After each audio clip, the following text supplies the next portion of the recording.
más volvemos a reunirnos aquí para mostrar nuestro horror y nuestro rechazo a la violencia machista, que esta vez ha acabado con la vida de Sara Pina Yeregui, vecina de Tudela. Cientos de personas manifestándose frente al ayuntamiento de Tudela, en Navarra, en condena del asesinato de una vecina de la localidad, Sara Pina.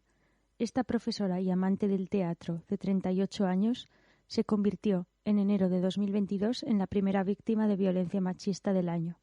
Su marido, José María Uruñuela, fue quien le arrebató la vida en circunstancias que todavía no están claras.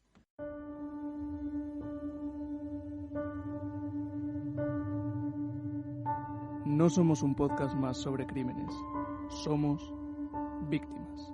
Sara era una persona llena de una alegría contagiosa y volcada totalmente en su trabajo como docente de pedagogía terapéutica o profesora de educación especial en el Colegio Público 2 de Mayo, en Castejón. La joven, natural de Cortes, residía en Tudela, desde hacía 2 meses con su marido. El gran amor de Sara era el teatro. Durante 8 años formó parte de la compañía Luz de Candilejas, de su Cortes natal. Según recuerdan los miembros del grupo, la joven empezó de cero, pero pronto destacó sobre las tablas del escenario. Le sorprendió cómo la chica dulce y callada se transformaba por completo en el escenario. Sus compañeros afirman que impulsó y revitalizó el grupo y que gracias a su labor pudieron sacar adelante varias obras, entre ellas unos sainetes que ella misma había preparado. Además del teatro, otra de sus aficiones era el flamenco, que aprendía en clases de baile del estudio Alba Jiménez de Tudela. Su profesora de baile no olvida la sonrisa de Sara, ni la energía que transmitía. La recuerda como muy humilde y muy buena, y sobre todo con muchas ganas de vivir. Una vida que sería truncada por la persona que supuestamente más le quería. José María, conocido como Chema, nació en la localidad zaragozana de Gallur. Cuando él y Sara se conocieron, este ya había estado preso en la cárcel con anterioridad. Pero esto no afectó a la pareja, que acabó por casarse. Nadie en el entorno del matrimonio vio venir el asesinato. El alcalde de Cortes, Fernando Sierra, los describió como 2 chavales jóvenes que alternaban con su cuadrilla. Según Sierra, ni sus más allegados hubieran podido imaginar lo que estaba por venir. Sara y Chema no tenían hijos, ni convivían con otras personas en el piso que tenían arrendado en Tudela. La policía y el Ministerio de Igualdad confirman que no había habido ninguna denuncia previa por maltrato. Sin embargo, el 10 de febrero de 2022, tras haber intentado sin éxito ponerse en contacto con su hija, la madre de la víctima contactó a la policía foral para alertar de su posible desaparición. La mujer llevaba todo el fin de semana sin poder comunicarse ni con su hija ni con el marido de esta, y le constaba que ninguno de los dos había acudido a su puesto de trabajo. Además de esto, el hermano de Sara se puso en contacto con la policía local de Tudela por el mismo motivo. Para comprobar que todo estaba en orden, los agentes y los bomberos se personaron en el domicilio que la pareja compartía, en la calle 2 de Mayo. Allí encontraron la puerta cerrada, sin llave y sin signos de haber sido forzada. Una vez en el interior, en una habitación distinta a la principal, encontraron el cadáver de Sara Pina en la cama. El cuerpo, que se encontraba bajo un charco de sangre, presentaba signos de violencia, con heridas de arma blanca. A su lado yacía un cuchillo lleno de sangre. No había indicios de que se hubiera producido un robo, y los teléfonos de la víctima y el asesino estaban en la vivienda. Se desconoce cuándo murió Sara exactamente, pero los indicios apuntan a que fue la noche del 8 de febrero, 48 horas antes de que se denunciase su desaparición. El marido se convirtió en el sospechoso principal tras no asistir ese lunes a su puesto de trabajo en el negocio familiar, una granja porcina en Tauste, Zaragoza. Días después, tras una extensiva investigación policial, fue detenido en Francia. Tras su detención, confesó haber matado a Sara mientras ésta dormía. Ahora queda la pregunta: ¿por qué Chema mató a Sara? Para tratar de esclarecer las claves del caso, tenemos con nosotros a Gabriel González, redactor del Diario de Navarra, que siguió el caso desde el inicio. Lo primero de todo, hola Gabriel, muchas gracias por estar aquí con nosotros hoy para hablar del caso de Sara Pina. Nada, un placer estar con. La pregunta principal es: ¿por qué pudo haber matado Chema a Sara si no existían indicios de que algo así pudiera suceder? No lo sé, de hecho le preguntaron, ¿no? De hecho le preguntaron en su declaración si había algún motivo para hacer lo que hizo y dijo que no, ¿no? Y es cierto que no hay motivos nunca, ¿no?, para quitar la vida a una persona. Ahora, si me preguntas por un móvil o algo que pueda explicar algo de la conducta, la verdad es que lo desconozco, ¿no? detenido y creo que tampoco merece la pena indagar, ¿no?, en este tema, pues porque lo que es un hecho es que ha confesado él, ha confesado cómo lo hizo y por lo tanto efectos jurídicos y efectos de opinión pública, pues, ha confesado que la mató y ya está. Yo creo que tampoco habría que andar escarbando en la intimidad de las... Y también lo que preguntabas también, ¿no?, de que no había indicios, pues por desgracia la mayoría de los crímenes pues, no van dejando pistas, ¿no?, que se podrían evitar. Y en este caso, por desgracia se llevó la vida, ¿no?, de Sara Pina. ¿Y cómo describirías a Sara? Sara, cuando ocurrió el crimen y empezamos a trabajar en ello en el periódico, pues desplegamos varios frentes, ¿no? Uno, intentar que era nuestra parte, la mía y de mi compañera que hace información policial, pues intentar averiguar qué es lo que había ocurrido. Y luego también pues, tenemos compañeros que intentaron también indagar en contar quién era la víctima, ¿no?, y quién era el asesino. Y lo pudimos extraer, que era una persona muy querida en Tudela, muy querida en Cotes, que era su localidad natal, y era muy querida en Castejón, donde daba clases, era una joven muy aficionada al teatro, y sobre todo yo saltaría que era una joven muy querida, ¿no? Cada vez que ha habido una declaración o algún acto judicial, acuden personas de su entorno a manifestarse, a reclamar justicia, y aquello causó una gran consternación en su entorno. Sacaría eso, pero una persona muy querida. Entonces el recuerdo que queda de ella en su pueblo y en su entorno es muy positivo. Yo creo que sí, porque su día hablaron los alcaldes y su muerte causó un impacto muy grande, ¿no?, emocional en el ánimo de las localidades. Y no solo por la brutalidad de los hechos, sino por ella, por el recuerdo que tenía. ¿Cómo era José María? Porque algunos vecinos de la localidad han dicho que no era especialmente problemático. No, ahora volvemos un poco también a lo que hablábamos, ¿no?, de los indicios. No van dejando rastros y muchas veces cuando yo que estoy acostumbrado a cubrir información judicial, pues descubres, ¿no? No voy a decirlo fácil, pero sí que ves, ¿no?, en juicios de crímenes como personas que parece que pueden llevar un trayecto vital, bueno, muy, no voy a decir normal, pero que dan de repente un paso y se convierten en asesinos, ¿no? Y en este caso de José María no teníamos menos referencias, tenemos las de su pueblo, que era natural de Aragón, y él trabajaba en la granja familiar, había tenido problemas con las drogas, creo recordar que se publicó en el Heraldo de Aragón también, y nosotros también lo hicimos, pero no sabría decirte muchos más datos. Bueno, algunos medios dicen que este hombre había estado preso anteriormente. ¿Es esto cierto y se sabe por qué? Sí que había tenido algún problema judicial con drogas,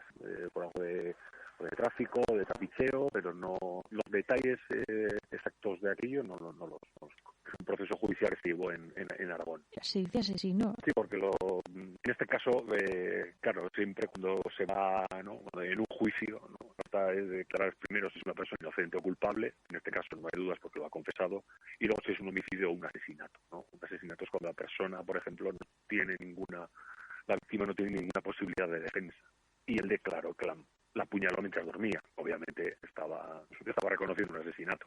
Nadie cuando está dormido tiene capacidad de defensa, ¿no? Entonces, que se le denomine asesino, puedes hacerlo sin ninguna duda. ¿Se conoce si el asesino tenía algún plan después de matar a su pareja? Él dijo que no, que no, pero lo cierto es que fue detenido a casi 500 kilómetros, ¿no?, de Tudela. Es cierto que cometió el asesinato y huyó, se marchó. Él dijo que no, que simplemente se iba a dar una vuelta, pero bueno, cuando uno va a reflexionar sobre lo que ha hecho, soy incapaz de ponerme por otro lado en la mente de un asesino, ¿vale? Pero entiendo que si vas a dar una vuelta, reflexionas y luego, no sé, intentas no deshacer el lento, como que es imposible, ¿no? Pero no acabas a 500 kilómetros de forma inconsciente. Entonces, si lo era planeado o no, él lo sabrá, pero lo cierto es que fue detenido por la policía a 500 kilómetros. Había dejado el móvil en el piso, porque ahora con un teléfono móvil, a través de las geolocalizaciones de las antenas, nos pueden localizar, ¿no? O sea que dejó el móvil. Obviamente no quería que lo encontraran. No avisó, no dejó ningún rastro, no habló con nadie, o sea, desapareció. Si era intencionado o no, si era planeado o no, lo cierto es que fue detenido cuando huía. Bueno, respecto a esta desaparición, ¿cómo lograron los agentes localizarlo? Lo localizaron por un método que ya llevo casi 2 décadas cubriendo sucesos y no conocía este motivo, ¿no? este instrumento para localizar a detenidos, o sea, para localizar a criminales, ¿no? Y fue a través del GPS que iba a su vehículo. No era el GPS que podemos entender como el navegador que podemos tener en los vehículos, sino el GPS que colocan las empresas de renting a sus vehículos para tenerlos localizados, ¿no? Y para saber cómo se mueven. Entonces la policía la averiguó que ese vehículo que iba era de renting. Como todos los policías, ¿no? Tienen servicios especializados y sabían que este tipo de vehículos podía tener un geolocalizador. Hablaron con la empresa, les dijo que efectivamente tenía un geolocalizador y a través de la aplicación fue tanto como seguir dónde estaba la bolita, ¿no? Como vemos en los navegadores, y descubrieron que circulaba en dirección París, al norte de Francia. Y allí fue pues ponerse en contacto con la gendarmería, donde estaba localizado el vehículo, y así fue detenido. Vale, estos temas son muy sensibles. Entonces, ¿cuál es la mejor manera de tratar en prensa un caso como este? Son temas muy delicados, muy difíciles, primero de conseguir la información, y luego son casos en los que te haces muchas preguntas continuamente, ¿no? Cómo consigues la información, las que la consigues es qué haces con ella, qué dices, qué no dices, cómo lo dices, cómo se sigue el tema, porque también son sucesos que causan un gran impacto, ¿no? En Navarra, un año muy violento, estamos hablando de 5 o 6 asesinatos o crímenes, ¿no? Entonces, cada vez que ocurre uno causa un gran impacto, hay que darle continuidad, entonces hay que informar 1, 2 o 3 días, entonces hay que hacerlo primero con mucha delicadeza, con mucho respeto a la víctima, sobre todo, con muchísimo respeto al derecho al honor y a la imagen y a la víctima, no culpabilizar nada sobre los crímenes machistas y hay que tratarlo con esa delicadeza. Luego también, hasta que no haya una confesión o haya indicios muy muy potentes que demuestren, ¿no? que es el autor material la persona, pero hay que tratar también, hay que respetar el derecho a la presunción de inocencia y tratarlo, como digo, con mucho respeto y mucha delicadeza. Hay que obviar detalles generan muchísimo dolor. Cualquier tratamiento morboso que caiga en el sensacionalismo, todos los enfoques que busquen, o un clic, o apostar por el morbo fácil, esos hay que eliminarlos. Hay que ir a los hechos relevantes, a los puntuales, a los que tengas constatados, sobre todo. También hay que huir de los comentarios o nada que no puedas tener contrastado por fuentes fiables, y tener mucho cuidado, ¿no? A la hora de informar y hacerlo, como digo, con todo el respeto del mundo. Y a la hora de informar desde el respeto, ¿qué tipo de consideraciones hay que tener? Porque como este es un podcast de víctimas, queremos honrar a las víctimas. No, a mí me parece muy bien. Como lo digo, ¿no?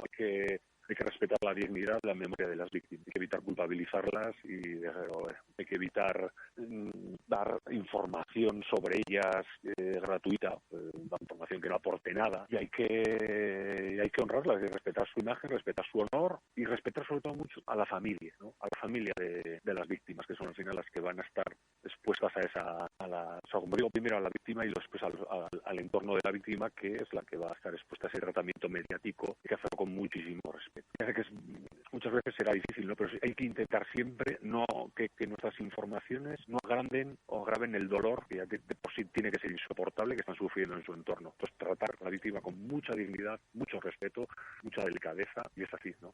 Y ponernos nosotros en su lugar siempre cuando vas a informar, cómo nos gustaría que se tratara nuestro crimen o el crimen de un familiar, ¿no? Hacemos todas esas consideraciones previas, es más difícil que nos equivoquemos, que muchas veces, aun tomando todas las cautelas, nos equivocamos y causamos dolor, ¿no? Pero si hacemos ese ejercicio previo y continuo mientras estamos informando, de preguntarnos esto hay que decirlo, si hay que decirlo, merece la pena, no, cómo lo digo, cómo no lo digo, tendremos menos posibilidades de equivocarnos, ¿no? Porque son temas muy, muy delicados y complejos. ¿Se podría decir que los familiares de la víctima, las personas que quedan aquí, son víctimas también? Porque al final su sufrimiento es algo que nadie les puede quitar. Por supuesto que son víctimas. No creo que a nadie le cabe. Tiene que ser un dolor desgarrador que no me puedo imaginar.